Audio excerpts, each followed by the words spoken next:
Welcome to the Chronological Christie podcast, in which a long-time Agatha Christie collector and her Christie novice husband discuss the works of the Queen of Crime in publication order. In this episode, we take a look at Agatha Christie's debut novel, The Mysterious Affair at Styles.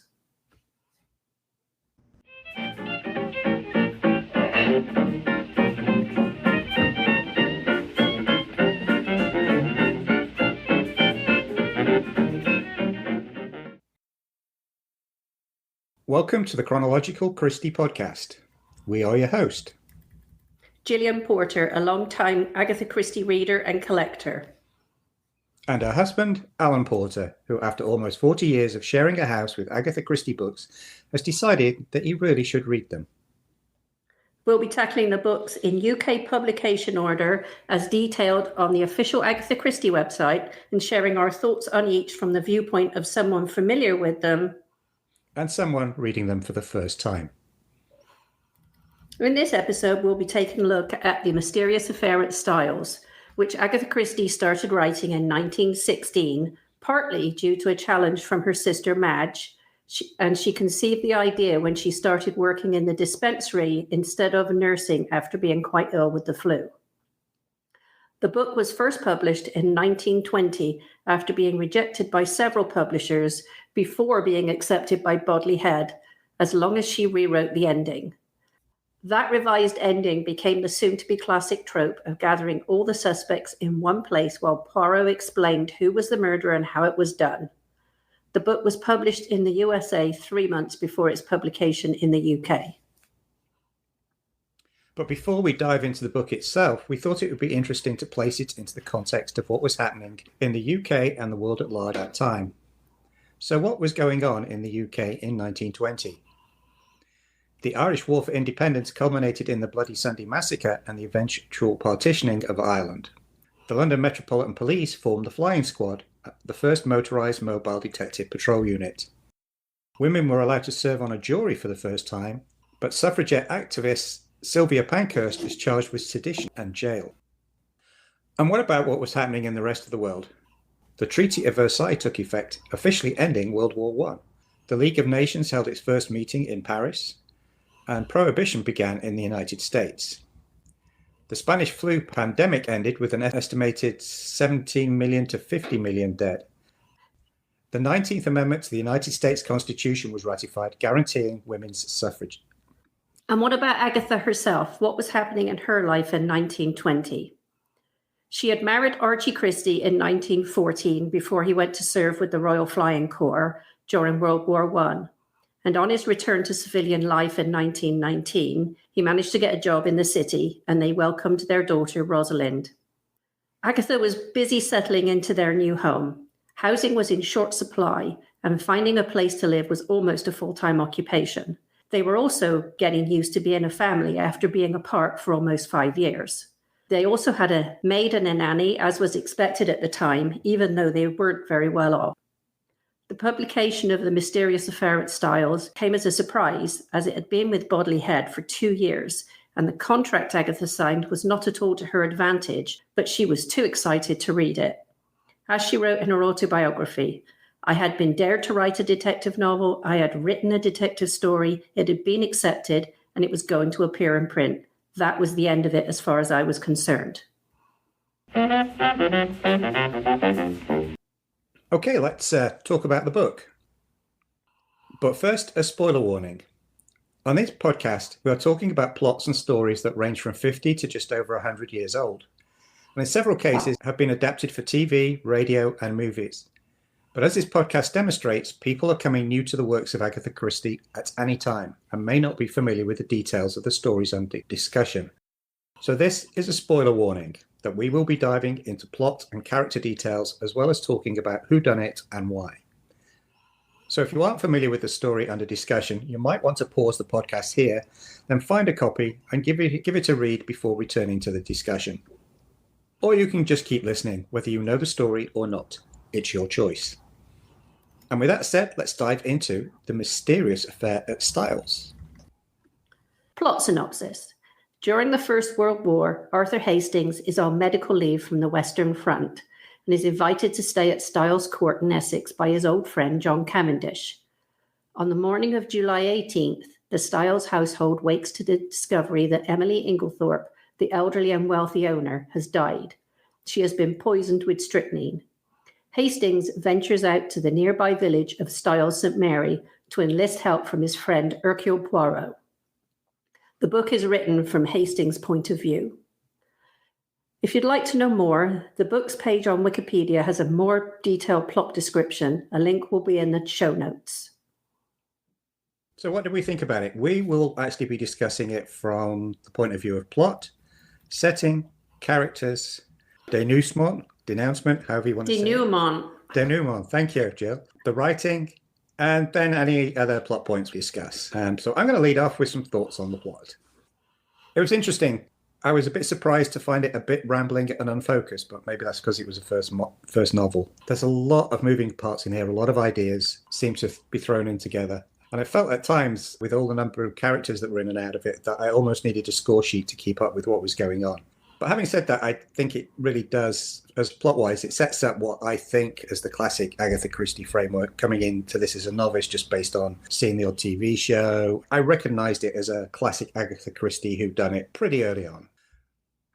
I agree. It is a bit rambling, but each offshoot does serve a purpose by the end of the book. You don't think they're going to, but she does tie up most of the things. I felt she did that quite well, considering it was the first book. I thought it showed a lot of creativity and the rule breaking that she was to become known for.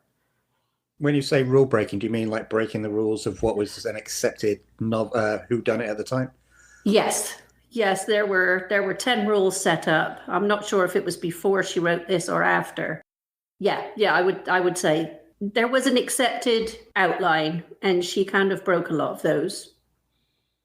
Moving on to the setting, other than it being sort of the quintessential country estate that you know, the cozy mystery country house type thing, I didn't really get any sense of the place itself. It sort of seemed very generic. The actual Styles location, I don't know, I didn't really get a visual for it reading the book, and where it was placed within the UK or geographically. Until close towards the end when they do that, it's 4 miles from the sea, which is sort of part of a subplot. And thinking about it, I would have liked that to maybe have been set up earlier and they could have done some scenes on the beach, or they could have used the idea it was close to the sea. Sorry, she could have used the idea that it was close to the sea a bit more, I think. But that's obviously easy for me to say coming retrospectively over 100 years later. But like I said, the place itself didn't come over as a character or as a particular setting. It was just there, if that makes sense. No, it does. It does. And I think in a lot of her books, the locations tend to be a blank canvas unless they bring something to the plot. If there's a map, it's going to be important. If there's a list, it's going to be important. If there's a bit of a letter mentioned and you hear the bit of a letter, it's going to be important. But it could be important as a red herring rather than leading to who the murderer was. I love the way she does that. I love the misdirection. She does it so easily, even in a first novel. She does the misdirection as if she was born to it, to my mind. I get what you're saying about it, but I don't read her stories to know where they are, if that makes sense. It doesn't bother me. Okay. If it bothered you, that's fine. But it doesn't bother me if it's a blank canvas. I bring up a picture in my head of what a country estate might be like and just accept that's how it's going to be. Yeah, I don't think it bothered me while I was reading it. It was sort of more towards when I was thinking back over the plot, it was like, didn't really get that much of a sense of place. But while I was reading it, I don't think it bothered me per se. Yeah, I get that. Sometimes it matters and sometimes it doesn't, I think. Yeah. Okay. Good to know. I said the place itself didn't really come over as a character in the book, but what about the characters in the book? I mean, obviously, this is the introduction to Hercule Poirot. It's her first novel. It's Poirot's debut. This was all about Captain Hastings and Hercule Poirot. There's a lot of characters in this book, but really those were the only two, to me, that had any real depth. Everybody else was a bit one-dimensional. And what little character development they did get was sort of thrown in towards the end, so you knew where they stood when it came to, the resolution. This was definitely putting Hastings and Poirot on the page and walking them through their paces and introducing to them and building that relationship, I think, more than it was about the mystery. Yes, definitely. Well, in retrospect, yes, but I don't think at that time she thought she was writing a character in that was going to be a major series. You know, she famously talks about disliking Poirot and not wanting to write him anymore. So I think at the time she was just creating characters for this one book. As she said, she wrote a detective story, she got it published, and she thought that was the end of it. So it's interesting that even in the first book, you get those strong reactions to Poirot. I don't know if you agree with that. No, it's interesting if you go back and say, oh, I was just writing a story. And I mean, maybe that's been looking back with hindsight that you can say, oh, there's more of Poirot and Hastings in there than the others because you were sort of expecting it because they're the two major ongoing characters. Right. So I don't know whether that's me projecting what I know onto the text. I don't know. Still thinking back at the text, I think still they were the two most developed characters rather than her developing everybody equally, or them and a couple of others. I mean, you sometimes get that in early novels that you can tell who the author's favorite characters are, and sometimes they'll build up a character, and then if it goes into a series, that character disappears and other ones come to the fore and stuff. But here she seemed to have nailed it right out the gate as to who were the two main characters of the book, and then obviously took it even further. Point I'm trying to make is if she didn't really care about them as being the main characters, it's interesting that they were still the most developed of everybody in there. Maybe subconsciously she knew she had something with them. Yeah, who knows? I mean, I agree with you. They are the standouts. She had been accused over the years of creating very weak characters, one-dimensional, flat, whatever you want to call them. But I tend to disagree with that because I feel she gave each character just enough of what they needed for the story and no more. She didn't waste time developing parts of a person's character that you only read about once and they don't affect the story. I find some books I read, I get tired of learning all about each character and then none of those things actually matter in the end. The spareness for writing in that, I think, is brilliant because you know just enough about the characters. And I really, really like that. I don't like a lot of waffle in my books, as you know. Maybe that's why I'm such a fan. So I liked that spareness because you don't need to know a lot about the characters. You know, the faithful maid, the son who spends too much money, all those things. They don't need more character than they already have, I don't think. Even Emily Inglethorpe, she's only in a short part of the book, but her personality comes over very clearly. But you don't actually know that much about her. Does that make sense? Yeah, it does. And I take your point. Yeah, I don't like overwritten characters, but I think these are, for my taste, these are a little underwritten. I don't think it needed a lot more, but you're right. She is very sparse with character development. And I think a lot of that is because she's playing with stereotypes of the time. So I think there's a lot of shorthand here. You know, if you said the faithful maid, people understand that. From today's perspective, you probably need to build it a bit more, I think. And again, maybe I'm just reading too much into it. I think there is a lot of cultural shorthand in the character descriptions and development. Yes, I agree with you. I think that is very accurate. So let's go to Poirot. It's interesting. He really annoyed me at times. I found him quite insufferable, which is not what I was expecting.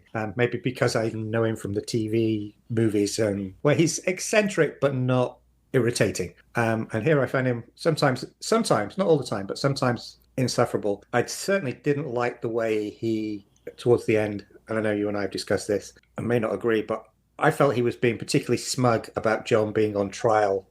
And was basically gambling with the guy's life that he would figure everything out before he got found guilty, which I sort of get from a plot perspective, but just from a personality thing, I found that sort of particularly, I thought he was being a little too smug about putting somebody emotionally through that ringer of having a seemingly unnecessary court trial. Oh, he was an insufferable snob. He loved keeping things to himself. Whilst I don't actually remember the first one I read, if it had been this one, I don't know if it had been quite so keen to continue with them because he was, you know, the descriptions of him scurrying around or the comments he made to Hastings, some were funny, some were downright nasty. And where we disagree on the trial is I don't know what else he could have done. With all the evidence that had been planted that was against him, the police had no option but to arrest him and put him on trial because they were just following the evidence. And Poirot at that point, although he knew Japp and he was known as a good policeman, he was no longer a policeman. He was just a refugee. He had no standing. So I don't feel he could have done anything. He could have gone to Jap and said, I don't think he's guilty. I'm looking for more evidence. Can you hold off? But once that system starts with the courts, one guy's voice, when he doesn't have enough information, I don't feel he's going to do anything. So that's where we really disagree, because whilst it may have seemed cruel, I don't think it was actually Poirot that started that process. It was the evidence and the police that started that process and created, if you like, an urgency for Poirot to find out all the evidence he needed to convict the people he knew had done it.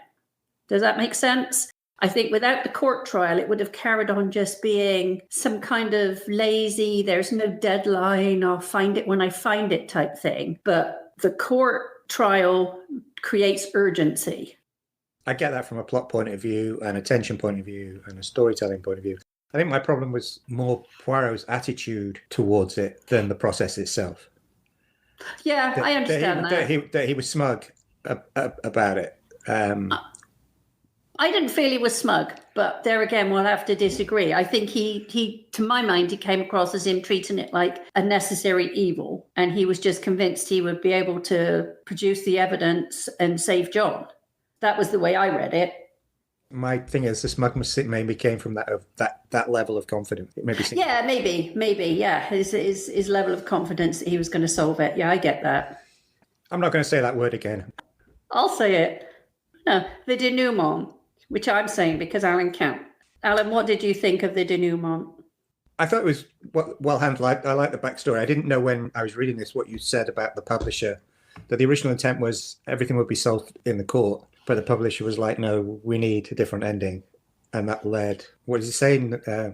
Necessity is the mother of invention or something? Yeah. That she came up with this idea of getting everybody in the drawing room, which is now 100% the standard way that these sort of mysteries are solved, not just with Poirot, but across the board from, everything from this through to, Knives Out and stuff is done that way. The idea of getting all the suspects in the room and going around the room. So I loved that happened. And the interesting thing was not knowing that and expecting that at the end. As I was getting closer and closer and closer to the end of the book, I was like, when's Poirot going to get everybody together and reveal who the murderer was? Because there's not many pages left. And I kept reading and reading and reading. And it's like the number of pages kept getting smaller and smaller and smaller. I'm like, oh, we're not going to get that. And then at the end, we got it. So I love that because it sort of made me engage into when are we actually going to get to that point. And then afterwards, when you told me the backstory of why that happened, I thought, okay, that makes sense. I was a bit worried at one point we weren't going to get it. I can understand that. But in terms of the whodunit, I didn't totally figure it out, but I was very suspicious of... oh my God, I've forgotten her name. Oh, me too. Oh, that's terrible. Hang on a minute. I got a book right here. Evelyn Howard. Didn't figure out exactly who it was, but I got suspicious of the relationship between Evelyn Howard, Alfred Inglethorpe, because she was so vocal that he had done it. And I think it was a question of, and she was so vocal about not being in the same room with him. He was a terrible person. I think it was too much. And I think it was a touch of, I think the lady doth protest too much. So I was very suspicious of them, but I didn't really figure out the how until Poirot revealed it. The spills, fam. Yeah, I mean, and that's another thing when you talk about the books is how many people these days know what a spill is. How many people ripped up pieces of paper and used them to light a fire. We grew up at home with a coal fire, but it was always matches. I had to go look it up when I read the book because I'm like, I think I know what that is, but I'm not sure. They talked about at the beginning of the book about how Emily Inglethorpe made sure they reused everything. Paper wasn't burnt willy-nilly. Everything had a point in the household. There was no waste, which is great. But I think there could have been more foreshadowing about the spills, apart from him moving them on the mantle twice. That was my only bit, because if you don't know what they are, you don't know that it's important. If you don't know that's just bits of paper, you don't know that it could have been something ripped up. Does that make sense? That's actually interesting because and we'll get to this, when you watch the adaptations, it sort of triggers it because it's a very visual clue. It doesn't necessarily come over in the prose. Exactly. I feel that. And I think that, again, it was a bit like, When we talked about, the faithful maid and all the characters and the tropes of the time, I think the spills were one of those too. Modern readers come into it might make it even harder to understand what that was, because how many people have you might have a wood fire these days because they're quite popular, but you use a lighter or a match. You wouldn't think of using paper. So I think there are those things that come into it that are of their time, but hard to understand if you're reading it as a modern reader coming into Christie now.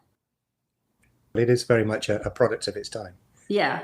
And I agree with you about the part where Evelyn kept going on about, I can't be in the room with him. He's guilty. He's guilty. And I get where they were coming from. She was coming from with the writing. But I just felt like the editors could have cut out a few because it did get tedious. And in a short, fast read, for something to be tedious, it's been overused. Well, you mentioned the writing. So what do we think of the writing? For me, it read very much like a first novel. I don't know, I've done this. You have so many ideas about something and you slam them all into the plot. And sometimes they need, I think, as you said, maybe it needed a little bit of a stronger editorial hand because it is crammed full of ideas. But the writing style generally engaged me. I enjoyed reading it. I did get really annoyed. And again, I think it's something from the time, the use of truncated sentences. Once or twice is okay. It can add tension, it can add drama. But I think that device was used too often and it became a little bit irritating. But overall, I think it had a good flow. And as you said earlier, she was very good at making you think, I know who it is. And then, do I? No, maybe it's not them. Maybe it's this other person. You start second guessing yourself as to the relevance of various things and who people are and what they've done and maybe done. But again, I think there was too many characters. I think some of the things didn't need the number of characters in it to tell the story. So I think she just had all these ideas of, if I'm going to write a detective story, we can do this, we can do that. We can have the burnt will, we can have the overheard conversation, we can have this, we can have that. It was a little too much. So I think it could have done with a bit of light editing, I think. Clearly, it worked as a first novel, and I did enjoy it. I mean, you definitely can sense the overflow of her ideas. And like you, being a writer, you're just like, they can do this and they can do this and we can have this and that and the other. And then when you go back and read it, you think, actually, I've got like 4 or 5 different novels in this one outline because it's just too many things. But while that leads to a muddled plot at times, you can see the simplicity and the brilliance for writing in there as well. And I agree with you. You start thinking about who did it. You wrap yourself in knots. I mean, I've read all of them at least once, some of them many, many times. And if I haven't read one for a long time, I can actually forget. I read a lot, forget who's done it, and I still don't remember by the time I get to the end. And sometimes I'll go in and read any mystery novel with the thing of, I'm going to work it out before the end. And others, I'm just going to be like, I'm going to be along for the ride because I just want to enjoy the writing. With this one, rereading it now, I knew who did it.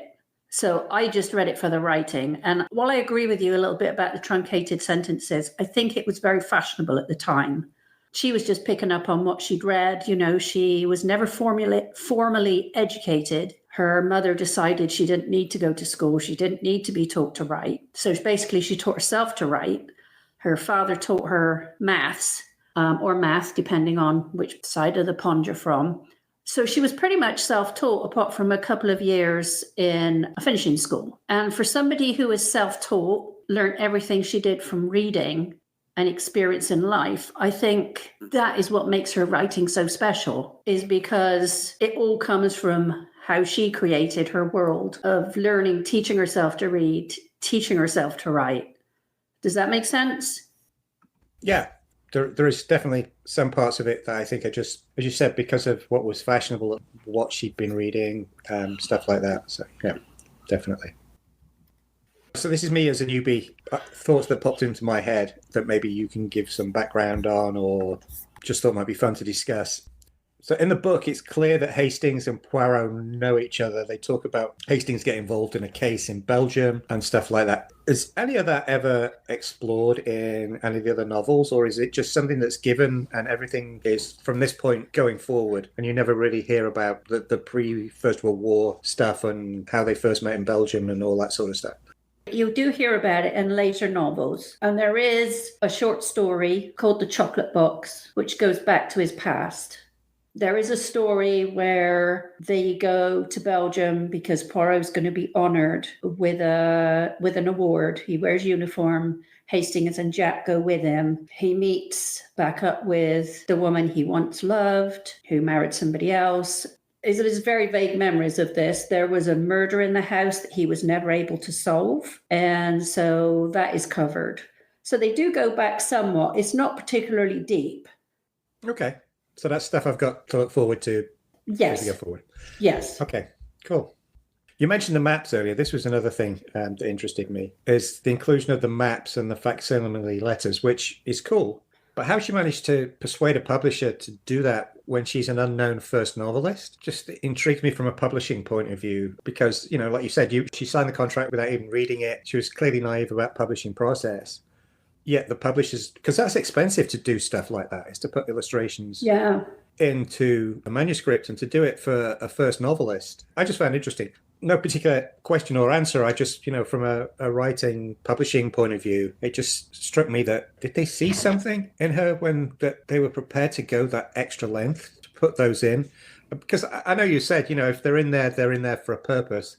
But you didn't really need them to understand the story or even solve it. You could look at them and figure stuff out, but she could have just described. I mean, she did even describe what was on them, and then they put them in. So I just found it fascinating that as a debut novel, it had these extras, expensive extras in there. Yeah, no, I mean, maybe they were cheaper at the time. Maybe the way they printed, I don't know. But when you say it like that, yeah, it was probably quite surprising that they were added in there, seeing as she was a first-time author. That's interesting. I hadn't thought about it like that, but you're right. You're right. If there's anybody who ends up listening to this and knows the answer to that, just let us know. Yeah, how she persuaded them or the story behind those being in there. Yeah, let us know.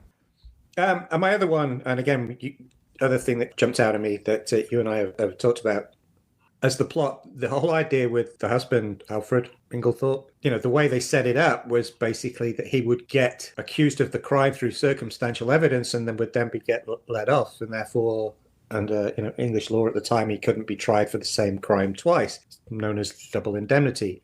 It's a bit of a throwaway at the end that Poirot mentions the law, but it doesn't really go much deeper into it.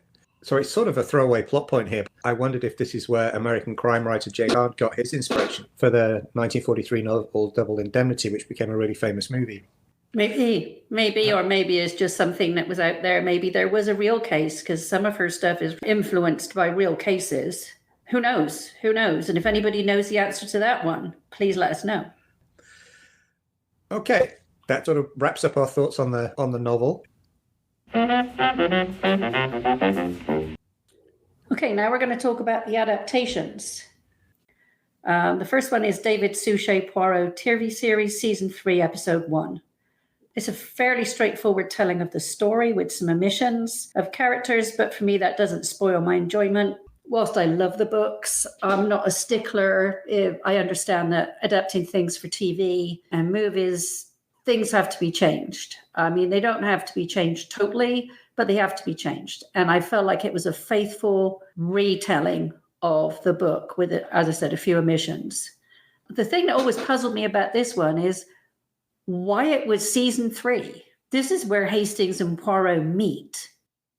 And by the time you get to season 3 of something, they've already done a lot of stuff in seasons 1 and 2. They've already done all these things. And then all of a sudden you go back to when they meet. And I never understood that. I kind of assume it's because the first season is mostly short stories, hour-long shows, easier to adapt. But then they moved into the novels and they're doing 2 hours or an hour and a half. Whether that made a difference, but it just always struck me as wrong that this one didn't happen until season 3. I thought it was well acted, nicely filmed, gave you a sense of place that you don't get in a book. I loved the fact that Poirot was trying to corral the other Belgians into doing worthy things, whereas all they want to do is hang about, drink beer, play cards. I loved that little added touch because it's not in the book. What did you think, Alan? Like you, my biggest thing on this was why was it adapted until season 3? And you're right, it might be production reasons, but it just does seem weird to start season 3 with a flashback to the very beginning of the relationship. I think this goes to the point I made earlier. You didn't need that many characters to tell the story. And I think they proved that here because they actually, they cut the whole subplot with the gardeners. They were never, ever mentioned. There was a couple of characters that they basically amalgamated. Like the doctor who ended up being the spy, that subplot was cut. The fact that he was a poisons expert, that was added to the local doctor. So you didn't need two doctors, you only had one. Things like that. And I think that tightened it up, the storytelling, a lot. Yes, I agree. So I think they told the story very well, and I think the changes they made actually served the story. Like you, I liked the other bits that they added to Poirot's thing of him chivying along his fellow Belgians who were just quite happy to go in and hang out in the pub and play cards. I thought that was fun. I thought it was interesting, the comment he made about having been to New York and he liked the straight seats, the grid system in New York as opposed to the wandering British lanes. I like that. I like that too. Yeah. Again, did make me wonder, is there ever a story where he's in New York? Maybe not. I don't know. But I thought, no. Again, it was a nice touch. So there's a story to be written, Poirot in New York. So I have to talk to Sophie Hannah about that. Yeah, she's the one writing the not her, us. We continuation. Oh, okay. All right.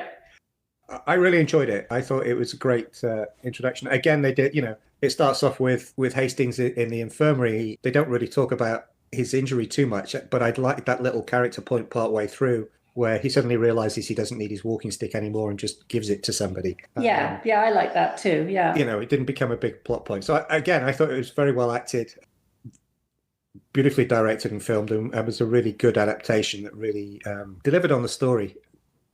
Agreed. I felt it added to the novel rather than some things tend to take away from a novel, but I felt it giving it that sense of place was really good.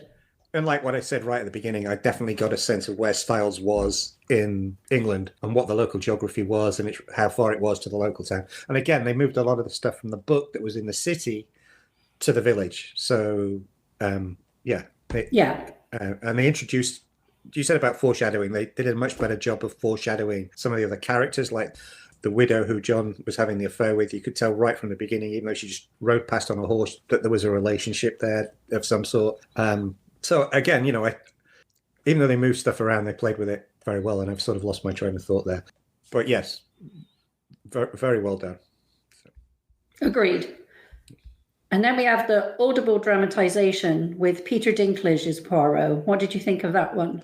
Yeah, this was a new discovery as we were doing the research for this episode as to what was out there, and we ended up listening to it on a recent road trip. It was I don't know, what was it, like 6 hours or something? It was a long listen, but it was well worth done. It was a very good audio dramatization. I think there was things that they changed from the book that, unlike the TV show, I don't think served the story that well. Agreed. The main one being they put too much on Hastings. I was saying earlier about like a character development. They added too much to Hastings here. Yes, he was, wounded in the war and stuff. He was a wounded veteran. They gave him PTSD and constant nightmares and headaches, stuff, which is, we have a member in our family who has PTSD from being in the service. So totally understand, that veterans do, and particularly wounded veterans do suffer from it. But it didn't really serve the story, him having that. Agreed. I agree with you there. Yes. Yeah. Hastings is meant to be sort of a light-hearted sidekick. He's meant to be the viewer's point or the reader's point of view, basking in Poirot's brilliance, trying to figure out what it is that Poirot's seeing or talking about, while at the same time muddling his own way through. And it sort of took... With being fair, with occasional brilliant comments that he doesn't realize he's making that gives Poirot a clue. Yeah, exactly. Is the other, that is what he's there for. And I think this took away from that. I think they did. Yeah, I agree. Yeah. So what did you think of it? I agree with all your points. I felt like Peter Dinklage's Poirot was brilliant. His accent was brilliant. But some of the other male voices were way too similar. And at times I had no idea if it was Hastings speaking, John Cavendish speaking, and that made the conversations very confusing for me. So I was a bit disappointed in that because, I know they're all same class Englishmen, but when it's audio, you have to differentiate, because I felt like that lost me a few times. I was like, oh, hang on, who's saying that? So that was my main disappointment in it, that and the Hastings stuff. I understand they were going for an understanding of what happens to soldiers at war, But that isn't what she wrote. He's, like you said, he's meant to be a light-hearted sidekick. Not super smart, but people liked him and they liked to talk to him. Trying to make him a bit dark, I think, took away from that level of light-hearted likability, which is the way she wrote him. But people make choices. They do their dramatizations, their adaptations, and they make those choices. And, that's fine. They're allowed to make those choices, but we don't always have to like them. Yeah, exactly. You're saying about the voices. I think that might be one of the reasons that Albert Ingle thought they turned him into American to make him more distinctive. You're right. They're making him more distinctive among the voice casting. Yeah.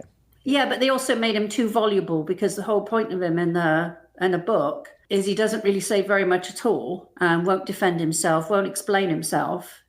And then they make him into this voluble guy who cries at the drop of a hat. That was a bit weird, thinking about it. Yeah, they did make him a bit too emotional and a bit too the loud American. So. Yeah, but overall, worth a listen. If you're interested, it was worth a listen.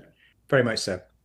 There's also a 5-part BBC radio serial, which we didn't give a listen to, but it is available on YouTube. And again, we'll leave a link in the show notes. And apparently there is also French, Hungarian and Latvian TV adaptations, which unsurprisingly we have also not watched. But maybe we need to see if we can find those, and hopefully they'll have subtitles.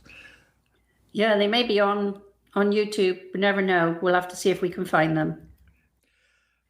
With that, we've covered the book, the adaptations we watched and listened to, and I think that pretty much wraps up things with the mysterious affair at Styles.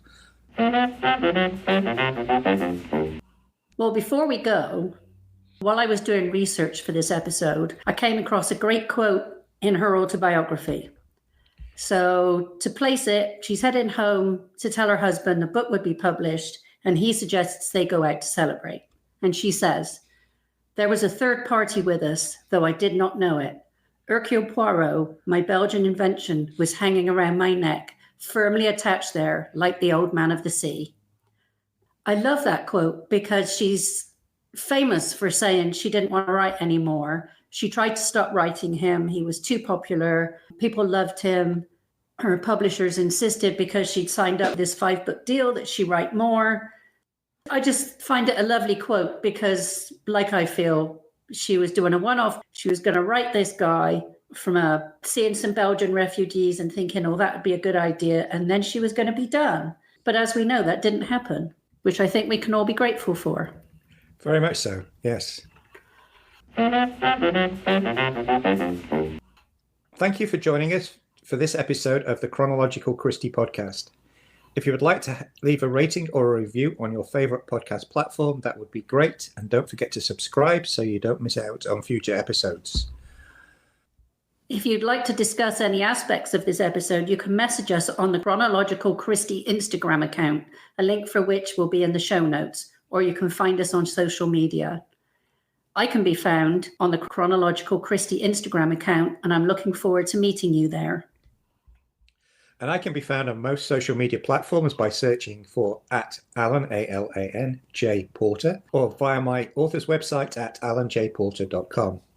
And if you want to keep up with my various writing projects, you can sign up for my free weekly newsletter at alanjporter.substack.com. The books discussed on this podcast can be found on a dedicated Chronological Christie section of our online bookstore at bookshop.org. The link will also be in the show notes. Please join us for our next episode, where we will be discussing The Secret Adversary. We look forward to you joining us.